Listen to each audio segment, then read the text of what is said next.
अस्सलामुअलैकुम पंजाबी कॉमिक्स वाले हो आविए ताऊ बाट ते टाउट ना खाविए ये कित्थे लिखिया है। स्पैशल जाल दे के बच्चे नूं दरिया दे विच वाड़िया है ते मच्छियां फड़ फड़ के इन्हें 2 घंटे हो गए ने मुसलसल 2 घंटे की मेहनत तो बाद छोटियां छोटियां ने सामने नज़र आ रही हैं।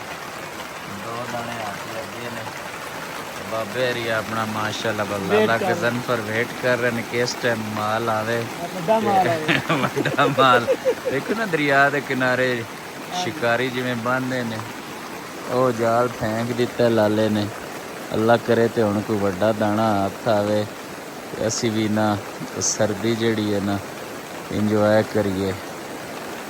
बड़ा तो नहीं कोई आ गया नहीं खाली आया जाल। ताऊ बाट बाला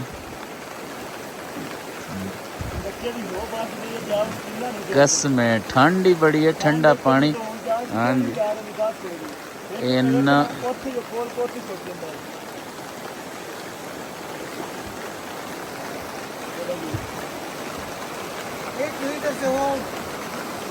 नीचे गिर गई होगी। नीचे गिर गया किधर? नीचे गिर गया नीचे नीचे किधर गिर गया होगा? लाल आ गई है। हाँ नीचे किधर गिर गया? नीचे चली गई होगी। नीचे वापस दरिया में ना चली गई हो। ओए तो सेंटर में करना अब इसको आपने साइड पे रखा होगा।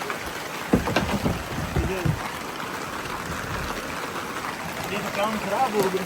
एक दाना जो है वह नीचे गिर गया है। वो क्या कहते हैं किस्मत अच्छी हो तो फिर ऐसे ही होता है।